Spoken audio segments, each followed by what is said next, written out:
오늘 말씀은 빌립보서 1장 20절에서 24절의 말씀입니다. 빌립보서 1장 20절에서 24절의 말씀, 우리 같이 한 목소리로 읽겠습니다. 시작. 나의 간절한 기대와 소망을 따라 아무 일에든지 부끄러워하지 아니하고 지금도 전과 같이 온전히 담대하여 살든지 죽든지 내 몸에서 그리스도가 존귀하게 되게 하려 하나니 이는 내게 사는 것이 그리스도니 죽는 것도 유익함이라. 그러나 만일 육신으로 사는 이것이 내 일의 열매일진데 무엇을 택해야 하는지 나는 알지 못하노라. 내가 그 둘 사이에 끼었으니 차라리 세상을 떠나서 그리스도와 함께 있는 것이 훨씬 더 좋은 일이라. 그렇게 하고 싶으나 내가 육신으로 있는 것이 너희를 위하여 더 유익하리라. 아멘.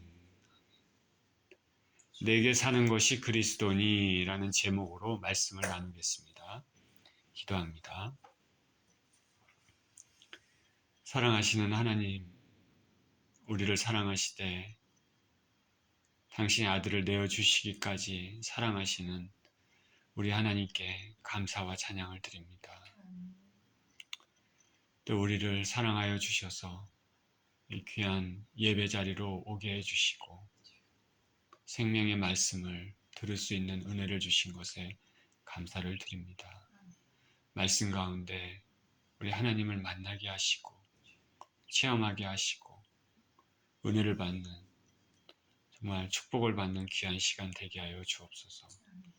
예수 그리스도 이름으로 기도합니다. 아멘. 내게 사는 것이 그리스도니. 구한말 한국의 조선시대죠. 흥선대원군이 집권하고 있었던 1866년. 그때는 한국 개신교에 중요한 사건이 일어난 해입니다.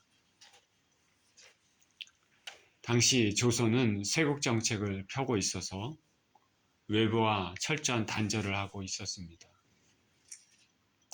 몇몇 나라들이 이 조선과 통상하기 위해서 문을 두드렸는데 계속 문을 닫고 있었습니다. 이 해에 평양의 대동강에 제너럴 샤마노가 나타났습니다. 이 제너럴 샤마노에는 로버트 토머스 선교사가 통역관으로 타고 있었습니다. 토마스 선교사는 한국 개신교 역사에서 첫 번째 피를 흘린 순교의 피를 흘린 선교사입니다. 문호를 개방하기를 원했던 제너럴 셔먼호와 문호를 막는 조선군과 무력 충돌이 일어났습니다. 이로 인해서 셔먼호가 불바다가 됐습니다. 배가 불바다가 되고 배가 가라앉으니까 토마스 선교사는 그 배 안에 가져왔던 그 성경들, 그것들을 사력을 다해 강가로 던졌습니다. 물 밖으로 던지면서 그는 물 밖으로 나왔습니다. 육지에 나오자마자 곧 조선 군사에게 체포됐습니다. 그에 대한 처형은 즉시 시행되었습니다. 그 임무를 맡은 자가 박춘권이라는 사람입니다. 바로 죽음 앞에서 토마스 선교사는 조선 땅의 복음의 씨앗이 헛되지 않게 해달라고 간절히 기도했습니다. 그러면서 순교했습니다. 나이가 젊은 청년이지만 참으로 짧고 굵게 살은 인생입니다. 하나님께서 그의 기도를 들으셨습니다. 그의 기도가 헛되지 않았습니다. 그 사건이 일어난 이후에 장사포에서 성서를 받은 소년 홍신길이라는 사람, 그리고 석종호에서 성서를 받은 김영섭, 김종권, 그리고 만경대에서 성서를 받은 최치량 등이 후에 강서, 평양, 판동교의 창설자들이 됐습니다. 토마스를 죽였던 그 조선 군사 병졸 박춘권도 집으로 가는 길에 성경을 주워가지고 돌아가서 읽고 예수님을 믿었습니다. 그리고 안주교회 영수가 되었습니다. 그의 조카 이영태도 후에 주님을 영접하고 평양 숭실 전문학교 졸업한 후에 미국 남장로교회 레이놀즈 선교사의 조사가 되고 한국인 성경번역위원회 한 사람으로 한글 성경 번역에 적지 않는 기여를 했습니다. 토마스 선교사의 순교는 평양 복음화에 초석이 됐습니다. 하나님께서는 젊은 한 청년의 피값을 그대로 두지 않으시고 귀한 열매를 맺게 하셨습니다. 시어머니가 불타면서 가라앉는 그 광경을 목격한 이들 가운데 그때 어렸던 12살 됐던 최치장이라는 사람은 토마스가 주는 3권의 성경을 받고 보관하고 있다가 들킬까봐 겁에 질려서 영문주사 박영식에게 건네주었습니다. 이 박영식은 건네받은 성경을 하나하나 뜯어서 집에 벽지로 발랐습니다. 그리고 최치량은 그 성경책으로 도배된 박영식의 집에 가서 벽에 붙어있던 성경 말씀을 읽고 기독교인이 되었습니다. 성경을 뜯어 벽지를 받은 그 박영식의 집은 평양 최초의 교회가 되었습니다. 널다리골 예배당, 이름을 들어보셨는지 모르겠는데 장대현 교회, 유명한 교회죠. 장대현 교회가 되었습니다. 하나님의 섭리는 참으로 놀랍고 신비하기 이를 데 없습니다. 토마스 선교사는 자신의 생을 27살이라는 너무나 젊은 나이에 조기에 마감했지만 그의 죽음은 헛되지 않았습니다. 그가 뿌린 복음의 씨앗은 조선 땅에 복음의 부흥을 위한 실로 하나님의 놀라운 축복이 되었습니다. 예수님을 위해서 죽음을 불사한 사람들 보면 고개가 숙여집니다. 이들의 삶은 사나 죽으나 오직 예수님을 섬기는 것뿐이었습니다. 오늘 본문은 사도 바울이 로마에서 사형과 석방을 결정할 재판을 받기 전에 자신의 심정을 말하고 있습니다. 본문을 통해서 주님이 주시는 메시지가 무엇인지 살펴보겠습니다. 20절에 이렇게 시작합니다. 나의 간절한 기대와 소망을 따라 아무 일에든지 부끄러워하지 아니하고 지금도 전과 같이 온전히 담대하여 살든지 죽든지 내 몸에서 그리스도가 존귀하게 되게 하려 하나니. 사도 바울은 아무 일에든지 부끄러워하지 아니한다 말하고 있습니다. 바울이 지금 빌립보서를 쓰고 있는 그 장소는 로마 감옥입니다. 복음을 전한 대가로 죄수로 로마로 호송되어 재판을 앞두고 있습니다. 바울은 아무런 죄도 짓지 않았지만 유대인들로부터 이방인을 예루살렘 성전에 데려갔다는 거짓 그런 말로 송사를 당한 후에 이제 로마 황제에게 호소하기 위해 압송돼서 로마의 감옥에 갇혀 있는 상황입니다. 죄가 없기 때문에 풀려날 수 있었지만 예수님의 섭리로 지금 너가 로마 황제 앞에서도 복음을 전해야 된다. 그 목적으로 이렇게 로마 감옥의 죄인의 신분으로 갇혀 있는 것입니다. 그것은 그에게 또 다른 복음 전파의 계기가 됐습니다. 그는 로마 감옥에 죄수로 있으면서 간수들 그리고 오고 가는 로마 황제의 친위대들 그리고 주위 사람들에게 복음을 전했습니다. 그래서 열매를 맺었습니다. 그들이 예수님의 은혜를 받는 계기가 됐습니다. 사도 바울은 죄인의 신분으로 잡혀 있지만은 사도 바울을 감시하고 지키고 있던 그 사람들이 오히려 복음을 듣게 된 것입니다. 하나님의 섭리는 놀랐습니다. 인생의 고난까지도 당신의 목적을 위해서, 구원 목적을 위해서, 선한 목적을 위해서 사용하시고 그것으로 인해 하나님께 영광을 돌리는 일을 만드십니다. 바울은 빌립보 교인들에게 편지를 쓰면서 이제 나는 재판장에 설 터인데 아무 일에든지 부끄럽지 않고 담대하게 서겠다 그렇게 말하고 있습니다.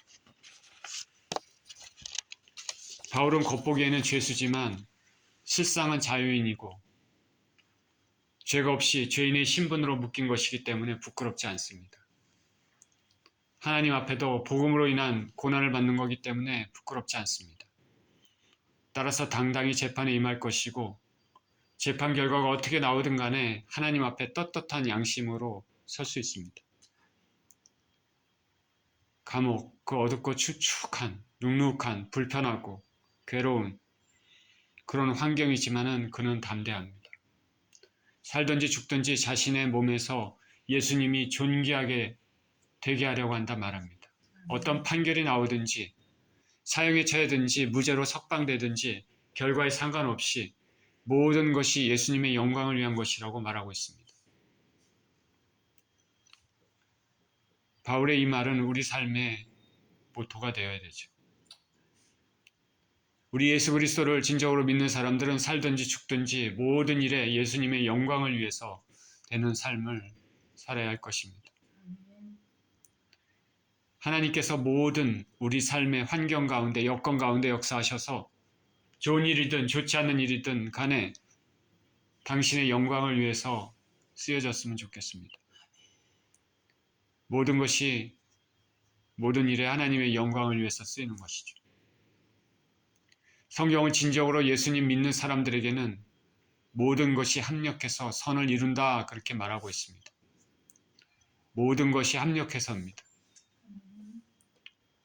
단기간에 지금 보기에 겉으로 보기에 안 좋아 보여도 혹은 좋아 보여도 또 심폐한 것처럼 보여도 혹은 그렇지 않든 우리 삶이 하나님 뜻 안에 있고 하나님에 대한 순종의 마음으로 있다면 그 마지막은 반드시 선을 이루게 되는 것입니다. 그 마지막은 하나님께 영광이 되도록 돌리는 일이 될 것입니다. 사도 바울의 마음 깊이 그 마음을 주장하고 드라이브하고 있는 것은 오직 예수 그리스도입니다. 주님을 위해서는 어떤 일도 부끄럽지 않습니다. 언제나 담대합니다. 사는 것이나 죽는 것이 문제가 되지 않습니다. 그에게 중요한 것은 주님의 영광입니다. 저와 여러분의 삶은 이런 삶이 되고 있습니까? 예수 그리스도를 진정으로 모시고 살고 있습니까? 예수 그리스도께서 저와 여러분의 삶의 원동력이 되고 있습니까? 예수님은 저와 여러분에게 어떤 분이십니까? 바울은 오직 예수 그리스도의 영광만을 위해 살아왔기 때문에 그리고 장차 예수님 앞에 서게 될 몸이기 때문에 거리낌 없이 재판의 결과를 기다리고 있습니다. 살든지 죽든지 그리스도가 존귀하게 되게 하려 한다는 말에서 재판장에서 담대히 복음 전하기를 기대하고 있습니다. 재판의 결과로 살든지 죽든지 그에게는 문제가 되지 않습니다. 오직 예수님의 영광이 중요한 것입니다. 21절입니다. 이는 내게 사는 것이 그리스도니 죽는 것도 유익함이라. 바울은 자신에게 사는 것이 그리스도, 예수 그리스도가 산다고 말하고 있습니다. 삶 자체가 그리스도입니다. 삶 자체가 예수님입니다. 예수님과 연합된 삶입니다. 삶 자체가 예수님의 통치를 받고 진실한 가운데, 사랑 가운데, 소망 가운데, 순종과 복음 가운데, 전파 가운데 사는 것, 모든 것들이 자신의 삶을 주장하고 있습니다. 예수님으로 죽고 예수님으로 사는 바울의 삶입니다. 예수 믿는 믿음을 싫어하는 사람들에게는 이게 무슨 미친 소리냐 할 것입니다. 왜 맨날 교회를 가느냐? 왜 맨날 예수에 미쳐서 사느냐?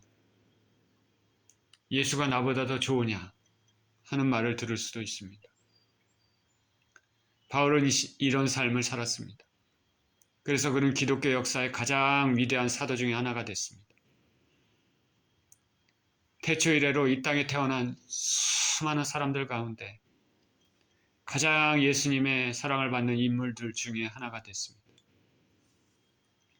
지금 세상에 아주 유명한 인물이라도 그 사람이 죽으면 불과 몇 개월 혹은 오래 간다도 몇 년 후면 다 잊혀집니다. 지금 세상에 유명하다고 생각하는 사람들이 또 연예인들 많이 좋아하죠. 유명하다고 생각하는 사람들 죽으면은 몇 주 후면 잊혀집니다. 그 유명했던 사람. 오래 간다 하더라도 불과 1, 2년 되면은 다 잊혀집니다. 하나님 앞에서 먼지 같은 인물입니다. 나폴레옹도 스탈린도 김일성도 모택통도 징기즈칸도 알렉산더도 한 세대를 주름 잡았지만은 그 유명한 인물들도 하나님 앞에서는 아무것도 아닙니다. 흔적도 없이 사라집니다. 그러나 예수님으로 죽고 예수님으로 산 사람들은 영원합니다. 세상 사람들은 몰라도 하늘나라에서 영원히 기념되는 인물들이고 영원히 삶을 사는 존귀한 인물들입니다. 저와 여러분들은 이 사실을 잊지 말아야 됩니다. 바울은 예수님으로 살고 예수님으로 죽는 삶을 살았습니다. 바울은 자신 안에 예수님이 살고 계시기 때문에 죽는 것도 유익하다고 말합니다. 재판에서 유죄 판결을 받아 사형에 처해져도 그 자신에게는 유익합니다. 왜냐하면 모든 일에 떳떳하게 살았고 주님의 영광을 위해 살았기 때문에 죽음 위에는 바로 예수님과 함께 천국에 있을 것이고 상급을 받는 축복 가운데 영원히 살 것이기 때문입니다. 그곳에서는 예수님을 위해 고난받아왔던 그 고난도 더 이상 없을 것이고 오직 기쁨과 평안 가운데 주님 안에서 안식하며 주님을 찬양하게 될 것이기 때문입니다.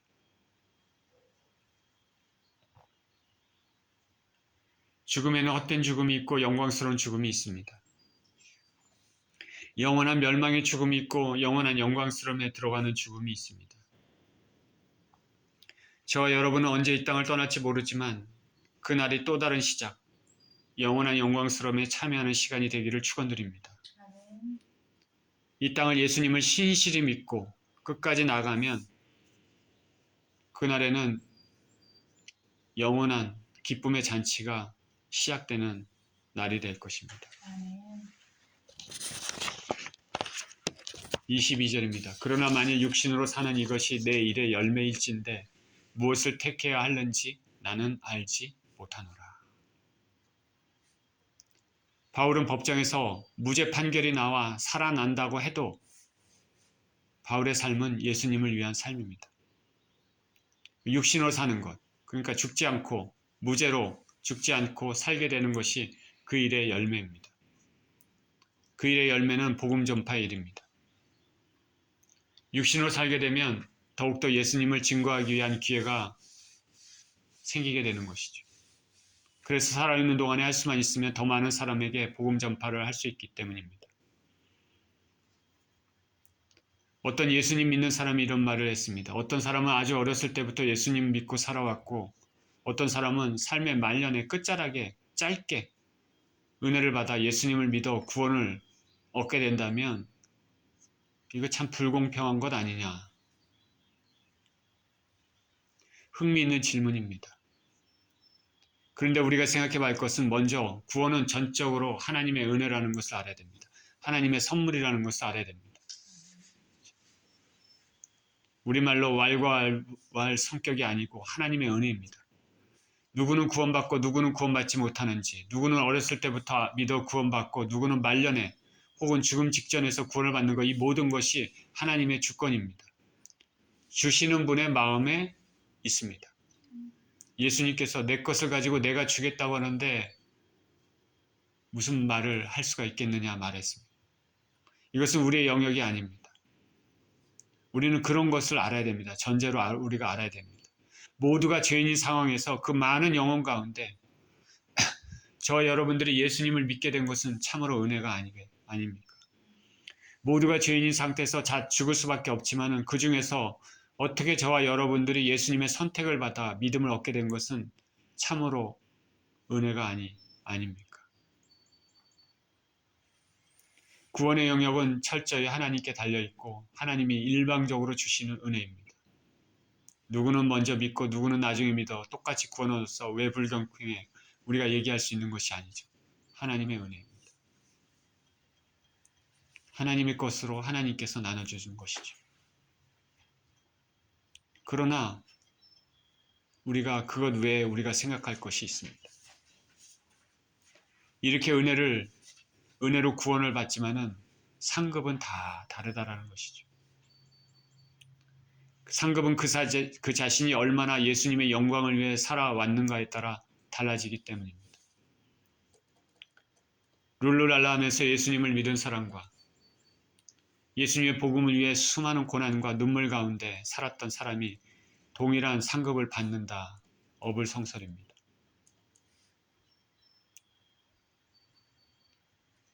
어렸을 때부터 신실하게 믿어서 많은 영광을 예수님께 돌린 사람과 임종 직전에 간신히 구원을 얻은 사람, 구원은 둘 다 받지만은 전적인 하나님의 은혜로 그들이 천국에서 동일한 상급을 받을 것이라고 생각하는 것은 어불성실입니다.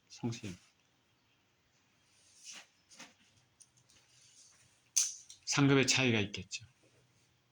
일찍 믿은 사람은 그만큼 하나님께 영광을 돌릴 기회가 많아지는 것입니다. 우리 주님께서는 행한 대로 갚아주시는 분입니다. 이 말씀을 드리는 이유는 바울이 오늘 본문에서 말한 것처럼 육신으로 사는 것이 내 일의 열매일 텐데 이렇게 얘기하고 있기 때문에 그렇습니다. 자신이 산다면 다시 한번 또 다른 사람에게 복음을 전할 기회, 더 많은 열매를 맺힐 기회를 얻게 된다고 말합니다. 그래서 그는 무엇을 택해야 될지 모르겠다 말합니다. 죽어서 예수님과 함께 복락의 삶을 누리든지 아니면 살아서 더 많은 사람에게 예수님의 복음을 전해 더 많은 열매를 맺게 되어 즉 더 많은 영광을 예수님께 돌리게 되든지 자신에게 선택권이 있다면 무엇을 선택해야 하는지 모르겠다 말합니다. 사도 바울은 죽어도 하나님께 영광, 살아도 하나님께 영광입니다. 심령에는 오직 예수님만 있습니다. 살든지 죽든지 예수님이 존귀케 되는 삶입니다. 참으로 멋진 삶입니다. 저와 여러분도 이렇게 살 수 있을까? 각자에게 주어진 믿음의 분량대로 하나님께 영광을 돌려야 합니다. 바라기는 저와 여러분들의 믿음의 분량이 더 넓어지기를 원하고 우리가 이 땅에서 주어진 시간을 잘 활용해서 더 많은 기회, 더 많은 하나님의 영광을 위해서 쓰이는 삶이 되기를 축원드립니다. 23절입니다. 내가 그 둘 사이에 끼었으니 차라리 세상을 떠나서 그리스도와 함께 있는 것이 훨씬 더 좋은 일이라. 그렇게 하고 싶으나 내가 육신으로 있는 것이 너희를 위하여 더 유익하리라. 바울은 현재 삶과 죽음 사이에 끼어 있습니다. 그의 솔직한 심정은 그러나 세상을 떠나는 것입니다. 왜냐하면 세상을 떠나면 예수님과 바로 함께 있을 수 있기 때문입니다. 그는 그렇게 하고 싶었습니다. 천국의 소망을 가진 사람이라면 이런 마음을 가지고 있을 것입니다. 이 세상이 좋사오니 이 땅에서 영원히 사는 것처럼 사는 것은 참으로 어리석은 일입니다. 기독교 변증으로 유명한 C.S. 루이스라는 사람은 천국을 우리가 안다면 이 땅의 삶이 정말 아무것도 아니다라는 것을 말하고 있습니다. 휴가 때가 되면 바닷가에 가서 신나게 놀자는 약속이 무엇을 의미하는지 몰라서 대신 동네 골목길 진창에서 진흙을 갖고 파일을 만들며 놀고 싶어하는 아이와 같다 말하고 있습니다. 진짜 좋은 게 뭔지 모르고 동네에서 진흙탕에서 노래하고 있는 그런 아이와 같다. 주님이 약속하신 것은 놀라운데 대부분의 사람들은 반대로 살고 있습니다. 그것이 현실입니다. 우리 예수님을 믿는 사람들은 천국이 어떤 곳인지를 알고 그곳을 사모하며 이 땅을 살아야 될 것입니다. 이 땅에 두 발을 디디고 살고 있지만 이 땅이 본향이 아니고 천국이 본향이라는 사실을 잊지 말아야 됩니다. 세상의 모든 부귀영화를 누렸던 솔로몬도 전도서에서 이렇게 얘기합니다. 모든 것이 헛되고 헛되고 헛되다. 예수 그리스도가 없는 인생은 헛된 인생입니다. 담배 연기처럼 사라지고 물 안개와 같이 사라집니다. 모든 가치가 없어집니다. 이 세상에 아무리 화려한 삶을 살았더라도 그것뿐입니다. 세상의 권력자도 마찬가지입니다. 세상 유명한 연예인들도 마찬가지입니다. 한때 잘 나갔던 유명한 연예인들도 어느 날 세상을 떠난 이후로 불과 몇 개월 안에, 몇 년 안에 그 사람의 유명세를 기억하는 사람은 별로 없을 것입니다. 모든 것이 잊혀집니다. 그러나 예수님을 진정으로 믿는 사람들은 영원한 곳에서 영원한 이름을 가지고 영원토록 살 것입니다.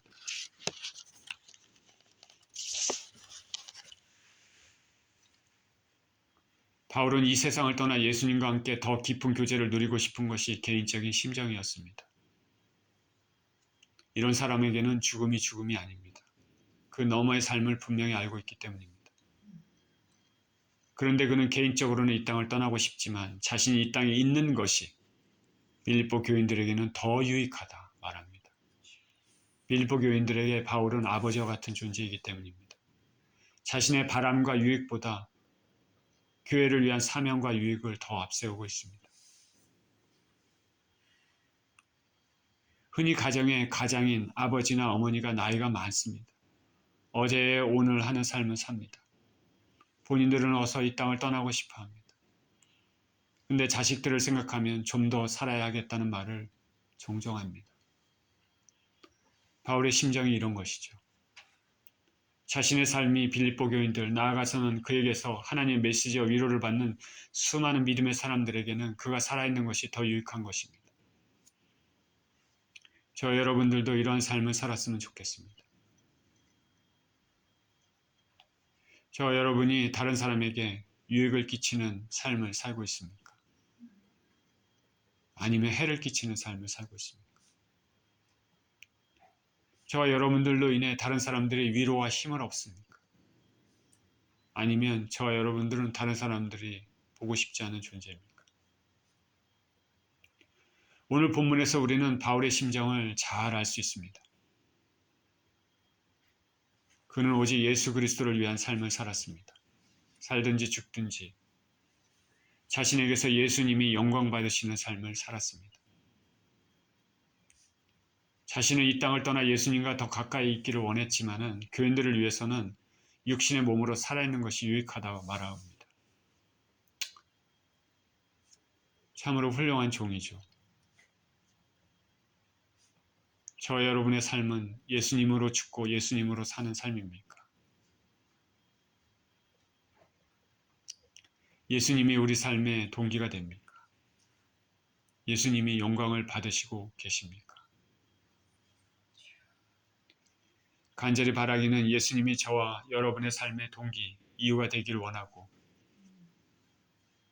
우리의 삶을 통해서 예수님이 영광 받으시기를 원합니다.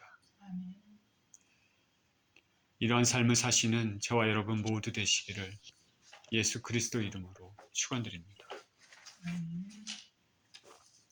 기도하겠습니다. 하나님 아버지,